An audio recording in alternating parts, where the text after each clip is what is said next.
So I don't know about other states in the country, but I know in Texas we have an absolutely incredible, Texas parks and wildlife system created. It is pretty amazing. And they do so many things that we don't even know about. Do you know there is so many parks I've never been to? There are people who actually make it a mission to go to every park. No, going to every Texas state park is a bucket list thing. Yeah, it's a lot. But it takes years to go see and do everything. And, Texas has deserts, we have mountains, we have forests, we have canyons, we have what else hill we have? Country. We have a special guest today from the Texas Park and Wildlife. We have April and Katie, and they get to kind of inform us of all the things we're missing out on, because that's what I feel like is happening. That's cool. It is not just a park system, so stay tuned. Pretty cool stuff they do.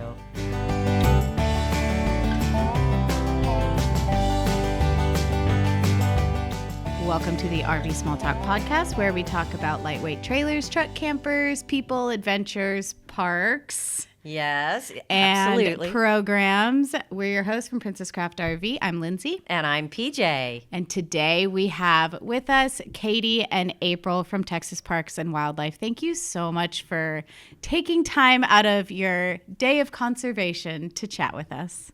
We are so glad to talk to y'all. Yeah, happy to be here. It was so fun. We met, I think, one of y'all's coworkers, Caitlin, at the RV fair, and she wanted us to come on, and we were very excited to do that. Yeah, happy. We are specifically from Inks Lake, so we know the most about Inks Lake. I love Inks Lake. We know a lot about the agency, too.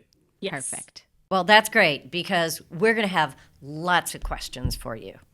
Now, first of all, we came and chatted with you because you support every RV show that we have, and you guys are always there, and I think it's so amazing to see people lined up at your booth to just pick up a book, get more information. I mean, that's really nice, because that's really the heart of the RV industry, is trying to get people out there doing things and having fun and being outside their house.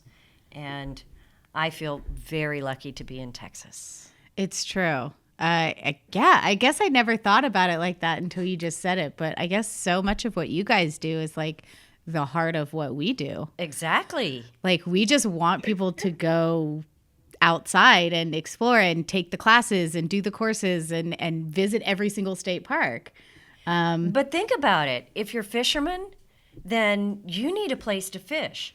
And we need to train the next group of fishermen. We need to have all the resources. Fisher people. Okay. Excuse me. Okay. Yes. And then we have to, you guys do more than just buy land and put little cabins on it in RV spaces, right? And I think absolutely. That is way more. Way more. Yeah, way more than that. Yeah, I know you do. I think that's the perception of the Parks and Wildlife Department. So what is surprising about what you do? If I say, hey, I want to go to this park and I want to have some adventures, there's a lot that goes into that. So tell me some of the features there that might surprise people. Well, there's a lot. There's a lot. Well, mostly on the weekends, like we have a lot of programs.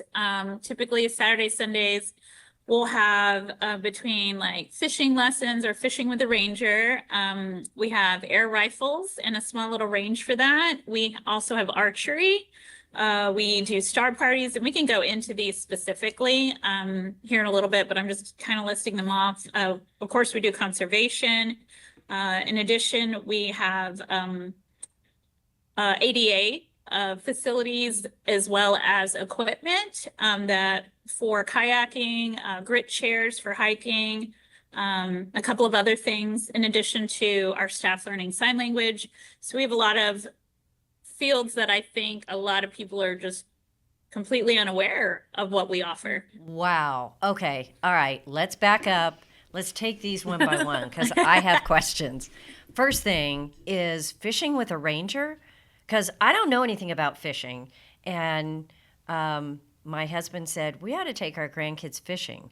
And I said, great, but we don't know anything about fishing.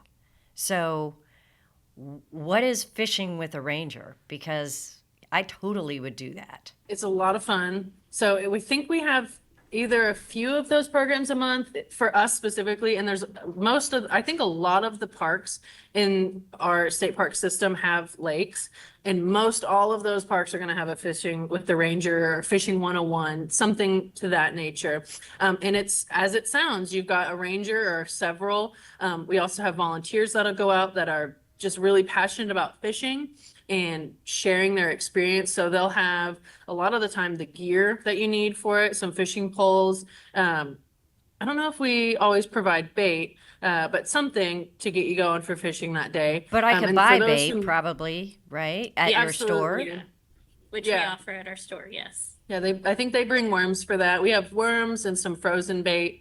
Other parks may offer a little different variety. And we also have bait shops that are just down the road too. Yes. And if you're not ready to fish out on the lake yet, they offer what they call the backyard bass program, where it's like these little plastic fish that you throw a thing out on the grass and reel them in. It's a lot of fun. They count points and everything for the biggest fish. So how do you sign up for that? I mean, how do you find that? You just show up. You can either do a walk-in day pass that day, or you can book your day pass 30 days in advance. And once you pay for a day entrance, all the programs are free. So you And we just post that stuff on our Facebook as well. okay. So there is a time that's scheduled for a fish with the ranger. Is that right? Yes. Like I Right. can look on the website and see that 3:00 on Saturday there's a fish with the ranger, and we just show up. Correct. Yep. And the And in entrance addition, as the entrance Sorry, go fee ahead. is your fee for like any class that you want to show up for that day. Right. That is actually that's amazing. Because Yeah. I know when you are camping, especially with kids, with the family, like I don't know, things just change. So I guess what has shied me away from maybe taking like this is happening in the park that I'm staying at. Oh, but we didn't sign up. Oh, but I don't want to pay for something else. I had no idea that Yeah, you once just you're show here- up. That's very all the cool. programs are free. Yeah. Very And cool. there are some, like, say, like we have a kayaking program every now and then. That one does have a limited attendance, so you have to sign up for that one ahead of time online. But all that information for every program is on the events page for each park, and it'll say like if you need to specifically sign up. But most things you just show up that day as long as you've got your day pass or you're camping already. Okay, for those people who are listening to us while they're driving down the road and they're about to get where they're going and they're going to turn us off, let's just throw out real quick. Just go to Texas Parks and Wildlife, go to the park you want to see, and then you can see all the events. That's right. On the events page, yes. Wow, what other events would I see there? For us, we've got star parties. Star we party. just Star did- party. What is that? Yeah. We gotta talk about that. It's super cool. It's a big one. Is That like one's Ben fun. Affleck and Jennifer Lopez going to be there? Oh, Jennifer? man. I wish it was that kind of a I star wish. Star party. Listen, they'll I'll come. be there for every single one of those. April's there. Those are so fun. No, there's not famous stars or Rocky from Those in Project the Hail sky, Mary. maybe. They're in the sky. But we have the Austin Astronomical Society that'll come out. I'm glad you And said that. I yes. was gonna get tripped on the word. Wow. I have a trick to remember. Yeah. And they bring their big telescopes. We have some that we have for the park cool. now. And they set them up and they talk about the stars. I mean, these are experts that are there and volunteer their time. We have our park rangers that are there too to help. And usually I think it's around 8 o'clock, Yeah. 8 till 10-ish. 8 till 10, I believe. Yeah. As long as the weather's permitting, which for that, it would just be that there's no clouds and hopefully no rain or anything. But Right. it's so fun. I think we have on average like 200 to Yeah. 300 I wanna say it was people. 300 on this event. Yeah. Yeah. It was like And you just a like lot. look up. Well, I mean, these telescopes. I guess we should better explain these telescopes. They're like insane. They're just Big. they're huge They're and like they cannons. are like the best of the best. Yes, they look like cannons and it's more than just looking up. Like you're really seeing the stars in a way that I guess you've never really seen them before, unless you've been to like a big observatory. It's a great opportunity for people that are into astronomy and really enjoy that. In addition to just looking at the stars. I mean, you're there at night. For the most part, it's a very dark, no light zone. And so you can see the stars just by hanging out here at night. But to be able to see them like that is a pretty cool thing. And I think that's why we get such a large group. And then the group from Austin is so knowledgeable, and any question you have, they give you so many cool facts. I mean, I couldn't by any means describe any of the things, but when you're But there, they're any cool. question you've got, yeah, they are cool. Yes. I think they even bring, I might be lying, but I think they even bring like, not necessarily models, but like probably like pictures and stuff yeah. to show you like Yeah, what's they have really some going displays for sure. Yeah. That they talk more about. Display. So Yeah, you get the display. Yes. the really cool equipment that probably, I mean, we don't, we don't have access to. You get it brought to you, and people who can answer questions, like all brought to you in this one spot. That sounds awesome. That sounds really cool. amazing. I mean, and that's something that families, kids, adults, everybody would learn from and show up for. And it sounds like there is a ton of people. Do you need to sign up for that? Nope, No. you just show up. Show up. Show up under the stars. So we have plenty of space for that one. Yeah. Yeah. I think only the sign up is the kayak. And then we do have some guided hiking trails that, you could only have so many people with you for one of those things. So I think those are the only two that you really have to sign up in advance. Most of our programs, because they're, park wide, Yeah. you can just show up to them. Right. That's pretty. And I don't think you don't have to pay any extra for any of these programs either. It's all included. Right. So we have fishing with the Rangers, star parties. What's another like event that maybe people don't know about? Maybe like something kid related. I just know that I always want to find something for my kids to do. Well, I was thinking on the bow hunting and the air rifles. Ooh. So that is What? kid friendly. So we That's set up, kid-friendly? we have, Of course it is. yeah, so we set Come up on. I don't- we have a little range here at the park. And we have rangers that have been specifically trained in these areas that assist kiddos with, and we'll have like a model of, let's say, a deer or a hog for them to shoot a bow and arrow with, and they're taught how to do it properly, and they get quite a few chances. And then it's just kind of a really cool thing that when I started working specifically at this park, we had a big event, and that was one of the stations that I was like so excited to do, because I've never really shot a bow and arrow and learned how to do it properly. And I enjoyed it very much. So, and I could see all the kiddos were very happy, and it's really cool. In addition to the air rifles, we have a ranger that teaches the kids, and I believe is it 7 years old, I think is the age where they can start. And younger than that, we don't suggest that they handle the air rifle. But it's really fun and really cool. And I think all kiddos, all ages, really enjoy that part. I was going to say, can I do it? Yeah, you definitely can. I would love to learn that. I mean, it's kind of like free camp for kids. And it doesn't cost anything. I know we keep saying this, but it doesn't cost anything, and you don't sign up early. You simply show up. You just show up. Now, you guys, I'll say this again, you guys are at Inks Lake, and you're talking about your park, but a lot of these things are in other parks as well. Right. Yes. So you can check it The out only other caveat, places. exactly. The only caveat would be just getting your day pass. And you can do that as you walk into the park. And the only other caveat I would say is if it's a weekend, I would highly recommend booking your day pass ahead of time, because if the park reaches its occupancy limit for the day, they can't let anyone else in. So as long as you've got a reservation or you've already gone to the park that day, you're set. It's just, we wouldn't want to turn you away if we've already sold out for the day. No, you wouldn't, because I would be. No, We do have other suggestions nearby too. Like it is tough when we have to do that. But we've got Longhorn Caverns is part of Inks Lake State Park as well.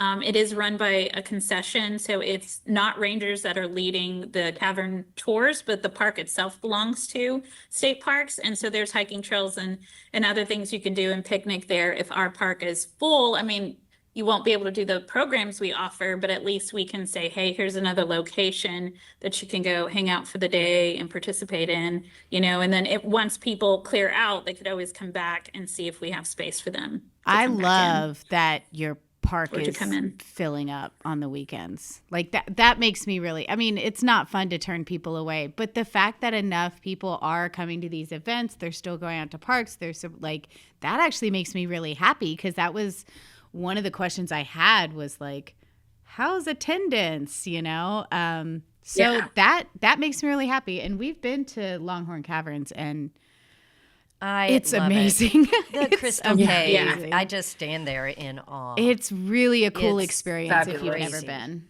Yeah, and I didn't go until a few years ago. That was your first time? That was my first time. Wow. Yeah. Wow. I've driven on that Park Road 4 forever and ever, and I've been to Inks Lake. Our very first truck camper rally was at Inks Lake because we nice. love it. Yeah, and that was 15, 16, 17 years ago. Long time ago. So we'll have That's another one amazing. next week. So, but Oh, cool. But not at yeah. Inks Lake. but not at Inks Lake. Yeah. But it's near and dear to our heart, and I love the layout So there. canceled. So let's talk reservations, because you had mentioned, Okay. you do fill up. Ever since COVID, I think everyone has the idea that parks are hard to get into. It's tough to get in. They fill up. Is that the case? Is that the situation now? It's hard to answer because we see it on the back end of how you get a reservation. And I think a lot of people, if they realize like it's not everyone can just drive in. Like every park has an occupancy limit. We're in a popular area in the hill country, so there's a lot more people that come by. Whereas like if you go to a park that's maybe further out, a longer drive, they might still have an occupancy limit, but they might not reach it as easy. Or a smaller park. I know Inks Lake is it's a bigger park with lots of spaces. Yeah, but- we're one of the expansive. larger ones. Yeah. Right. So you make a reservation online, though, if you want to camp there, right? Right. Yes. It's If so it's- nice now. Yeah, good. It's easy to do, but if it's full, is there like a time where you can get in, or if people don't show up, or do you just leave those spaces blank? I mean, what's the catch here? If I want to stay there tonight and I look on it and reservations are full, do I walk away? Is there no way to get in? I mean, I wouldn't say walk away. We do have walk-in opportunities, and if those are full, those are what we have at the park. So when you call the reservation line, they won't see those sites that we have available, and we do get last-minute cancellation. So I always suggest to people just give us a call, and if you're already here, stop by the front office again and check again. Just keep checking in, because it really just varies. I mean, I wouldn't say give up and be like you're done unless you want to leave Yeah. or you don't want to continue to try. But I would there's say try. There's not a time when you guys like, oh, they haven't shown up, so we're going to release these spots. I think that's a question that so many people have is You're that a so thing? right. You're so right. A lot of people have that question, and yes, there is a system to work through that. So say for campsites specifically, if someone has a reservation, and this is all parks, but how they operate and handle it is a little different. So I'll just tell you kind of what we do. The parks have the ability to no-show a reservation the second day that someone hasn't shown up for yet. And we Okay. have a list. We can see what started yesterday and what's not here today. And I think most parks probably don't just blanket go and no-show everyone at noon because, people have paid for that. They often just don't realize that. And if they show up, that's a lot of tricky situation you're in. So we Yeah. try to make a call. We'll attempt to call them. And sometimes we'll leave it as is. I mean, they might have already had a note in there from the reservation center. We might have put a note in there, or if it's a long reservation and if we canceled it, that person would really be in a bind. So Right. there is, so I would check, closer to noon on a given day to see if anything has opened up because of that. And sometimes those phone calls, people will answer and they're like, oh no, I forgot, but go ahead and cancel it. So there's some flexibility in there. Yeah, Okay. it varies. But we try to accommodate, we're always trying to accommodate our guests. So it's always trying to make sure first before we just no-show something. So No, we really I- make those calls and I try to appreciate you accommodate, 'cause not a lot of just these- canceling Yeah, everybody. People well in advance, they book these and, life happens and we know that. Right. And so we try our best to make sure we're accommodating them. So it's not a blanket, 12 o'clock, the people that didn't show up, and then these are available. But around that time is when we would make the cancellations. And so if people Yes. are interested in finding something that wasn't available before, that would be the time for them to call us. Or if they're around about, come into the office and check Exactly. with us. Because So we know a lot of people perfect. want to get into the parks and, Yeah. if someone's not coming, then we want to be able to offer that opportunity. to someone else. Absolutely. And You our wanna get into weekends the do parks. book up our weekends book up very, very fast. Oh, So I bet. anyone that wants a weekend, our holidays are big, believe it or not, like Christmas, Thanksgiving, it's big. sold out. Yeah. So anytime, definitely I would say try in advance. But I think that's so cool that holidays are sold out. No, I think that's awesome. I I think people are mean, trying to I start think to that's figure out amazing. that traditions be damned, They're Yeah. just like, wait a minute, we a lot have of free people's will. traditions are camping. Like when I worked Thanksgiving, this is the first year I worked on Thanksgiving, and there were so many families that are like, and this young lady specifically was like, I've been coming here since I was like 6 years old. And she's like, and I'm Aw. 21 now. I was like, every Thanksgiving, like it has been their tradition every Thanksgiving. And I was like, well, that's super cool. Like, Yeah. I didn't realize that families have been doing that for so many years. That this is what they do. Like they do their turkey at That's the park. awesome. It's kind of cool to walk around and see all these like families doing their traditions on Thanksgiving. It's really neat In your experience. park, yeah. I keep thinking of all these podcasts. We did a podcast on having holidays at a park, Oh, that's right. and we've never done it. Nope. But we know there are people that out there that do it, but I've never met them. And I just wonder what it would be like, How different is it? How cool is it? So that is interesting to hear that holidays are packed at the park. Yeah. I think So packed. that's super cool. Also, we had a recent podcast on the stats of how many people come late or cancel or don't show up or leave early. Very surprised to see how many people show up late, a day or two late. Yeah, as opposed to Yeah. no shows. And it's the younger crowd that shows up late. Of course it is. It's the older crowd that leaves early. Of course it is. And very Yeah. few of them actually cancel anything. So, I mean, that's across the board. People just don't cancel. They just don't show up. So how cool is it that a park cares enough that they will try to call somebody and say, hey, man, are you coming? Can somebody else have Is your everything spot? okay? Yeah. Yeah. I mean, I think that's super cool. So best advice, if you want to camp somewhere, stop in around noon, see if there's any cancellations in the state parks. Yes. I'm wondering, along with is the park filling up or is it empty? You guys probably, do your rounds around the park, see who's showing up and what Yes. kind of campers they have. Have the people or the campers changed in the past few years as far as now we used to never see any of this type and now all we see are tiny trailers or truck campers, or is any of that caught your attention as changed? Do you see more off-road trailers now?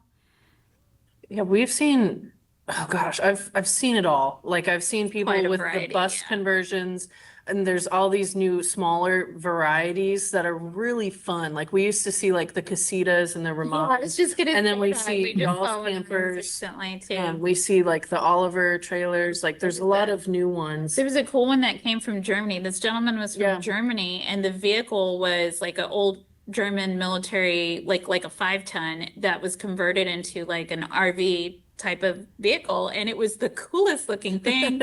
And it That's came awesome. from Germany. Like, yeah, it was Yeah. just really neat. But yeah, we get such a variety. And then Yeah. you've got your traditional that comes in. I mean, you got it all. It's Yeah. really, really cool to see. And of all ages, honestly, like the ones that have been doing it for the last 20, 30 years, and then young kids, some teenagers that come camp. I mean, it's a cool So cool it's place to work, honestly. So Yeah. I feel like if anything, it's changed to where it's like super inclusive now. Young, old, no matter what kind of Yes. camper you have. Absolutely. Yes. just That's the perfect everything. word. Yeah. Yes. I That's think that's, awesome. and also for probably y'all would be interested to know too, any of our RV electric coated sites all have 50, 30, and 20 amp service. Yes. That's a good. And water. They Good don't bet. have sewage because we have our central dump station. Yeah, we have a but dump station. every electric RV site can accommodate any of those electric ones. And you can also tent camp at an RV site if you wanted electricity. Yeah. So it's a variety, Good but to know. Next comment that I have is I can't remember if you guys have a boat dock there, but I know a lot of parks do have a boat dock. They have boating. And the Texas Parks and Wildlife really supports so much in the boating industry. What is all involved there? Tell me what you have at Inks Lake and across the board for boaters.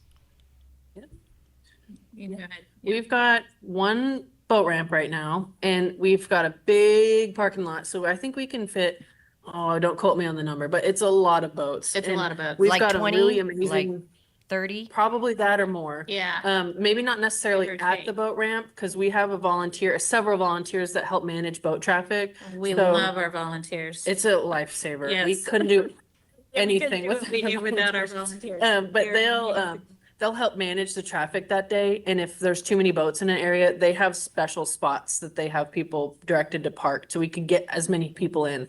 Because I know like last Saturday, there was Winston, 3 fishing tournaments Three we didn't know about. Came in. That was a lot. Yes, but our volunteer was there and ready to help and parked them all and it was all fine. Yeah. It's great. It's So you It's can take your intense boat to sometimes. Inks Lake and put your Yes. boat in the water. Do you have to take it out at night? You don't have any place to tie it up for the night. It's a great question. We have like a little, as you launch your boat at the ramp, there is like a dock, small dock. like a L-shaped one. Mm-hmm. That is just for getting ready to get out on the water or off. Like if Yeah. you need to tie your boat so it doesn't Not float for away. overnight. If you are camping, and this is for our park Yeah. specifically, if you're camping and you have a waterfront site, you can anchor your boat out in the water. You Yeah. can't technically, they call it mooring, which is tying to the land. You can't technically do that, but you can anchor the boat out in front of where your site is. And if you have friends that are on the water and you talk to them, maybe they'll let you do that too if you're not on a water site. But you certainly can do that. You don't have to take your boat out every night. But you can if you want to. We have a lot of overflow parking that you could park the boat into. Yeah, and is every park different so that you would have to Yes. call them and say, what are the options for my boat? Right. Because I would say, man, almost half of the Texas state parks have lakes. I mean, just Yes. a ton of them have It's a ton lakes. of them. Do you know how boating. many Yeah. Texas state parks there are off the top of your head? I just checked it before we got on the podcast. You were waiting for this It's a one? little ambiguous. I think they have it to be about 85 to 90 right now. Just Holy because some moly. are opening up, some of them are considered like wildlife management areas. So there's, Right. or natural areas, but That's crazy. What about conservation? You guys do a ton of that nobody knows about. Yep. I mean, that's our namesake. We Yeah, want to exactly. preserve the spaces for future generations. So some things that you might not see going on here, we have some stuff like some protected plant species that they monitor. Off trail, you can't get to it. We also, I think it was the year before last, we did a big cleanup project of the Chinaberry, which is an invasive species along the Right. shoreline. You wouldn't think so because in the fall it turns really pretty and red, but it's not good. So they've cleaned that out. And Another big one too that I think probably is on everyone's minds, last summer with the big major floods, we had some flooding here too. Everyone was safe, but it was bad. I mean, the lake rose about 10 feet. And in the past few years, we've changed our mowing protocols. So we weren't like mowing it down on all the shorelines. The reason for that is you want to maintain a riparian area, That was the term I was looking which for. is so important to like that zone of like water crossover to land. There's plants that prevent erosion. There's animals that live in those spaces. And because we let that all grow up and become a riparian zone again, we had almost zero erosion after those floods on our shorelines. And that would not have been the case if we Right. had Wow. it originally. We would have had a lot of repair and fixing that we would have had to do. And so in addition to that, a lot of concern sometimes for guests is they think it's like overgrown on the lake side and they're like, why don't y'all mow this? Like I can't get to the lake like I used to. So then we describe to them, you know, the conservation side of it. And they're like, oh, okay. So a lot of people aren't knowledgeable on that. They think it's just overgrown when that's not the case. That's That's interesting, and that I'm sure is just one tiny piece of Oh, what yeah. happens to keep everything natural. You know, Yes. to keep everything the way people enjoy it, and that is fascinating. All the things that you do. I know there's prairie lands and mountains and lots of different things that you guys protect, so that we can go hang out on it and go hike and learn to bow hunt and dump our tanks. dump our tanks. Yes. 4 rows at a time, right? I'm not past it. But, I She's mean, to your clearly point- not past it. I mean, Okay. I know we're joking, but I mean, truly, like we have a specific several rangers that manage our water treatment facility We do. for the water from the dump station, as you'd say, to manage all that so it stays good. And other parks will have like prescribed burns to manage the grassland. So there's so much going on that Yeah. you don't see day to day. Yeah, that's all part of like the conservation part. So we can Yeah. keep hanging out. Well, yeah. Exactly. We could talk about a million things here because Texas Parks and Wildlife has a TV show. I believe it's on PBS. And I learn all kinds of things, programs and things that are happening there. I mean, it's just phenomenal, from finding some small species to genetically working with bass to be sure the fishermen have what they need, to programs with children, desert conservation. Who knew you needed desert conservation? Right? Doesn't Right? it just not rain? I We're good to mean, go. just a million things that happen within the Texas Parks and Wildlife. And you also have a magazine. Yes. And it's a digital magazine, right? I think Is it so, printed? but I've I seen think we print. might have print. You as can well. buy print in our park store, so I believe you can, go to a park and they should have a supply of them you can pick Yeah, up. I Or think it's primarily digital, but we do have some print. and also that PBS show is on YouTube, so you can watch those episodes all the time. What is it called? I think if you look up Texas Parks and Wildlife, I can find it. We'll Yeah. put it in the show notes. So we'll put a link to it in the show notes because Okay. there really are, if you enjoy, gosh, nature and the conservation and just learning about people out there that are taking care of the outdoors and making it better for all of us. It is fascinating, absolutely fascinating what you guys do out there. It is not just managing the park systems. It is a ton of things that make Texans' life better. So, yeah, I love that. I think everybody should kind of connect, take a look. The digital magazine is pretty cool. It's not totally full of ads like some of them. So, yeah. So it's like, ugh. But it's really cool stories, cool stuff. Inks Lake is a CCC camp park. And there's quite a few of them. I think I don't know how many, but a lot of the parks in Texas were built or contributed to by the Conservation Corps in the Depression in the 1930s. Yeah. Mm-hmm. I know, And it's incredible. it is an incredible story, isn't it? So, side note, I found out last night that some of my relatives and my husband are going down to Palmetto State Park tomorrow to give Oh, nice. them the camp flag from the Conservation Corps from wow, the that 30s is really because, cool. yeah, Because father Dad and- stole it. my father-in-law was a cook there. I know. He I saw was the a cook wall there. he helped Wow. build. And yeah, we have pictures. We've donated a lot of things to that park specifically because that's where he was stationed. He grew up in Brenham. So the Interesting. the CCC camp helped that family survive, literally Yeah. survive. I They think, were yeah. they were relatively poor farmers to begin with, and the Depression was devastating. So, special place in my heart for that program, and I always look for that when I go to the Texas state parks because so many things were contributed to. And tomorrow we're donating the flag from the Conservation Corps to Wow, that park. They that's have a really little cool. That's so display cool. inside there. So hopefully it will be something interesting for Yeah. other people. Yeah, I thought That'll that be was super cool. fantastic. It's really cool. Yeah. That is Well, fabulous. Thank you guys for hanging out with us today. I have one more question for you. What if I have Okay. one more? You don't get it. Inks Lake is one of my favorite state parks. So I want to know, just a little insider tip, what are y'all's favorite spots at the park?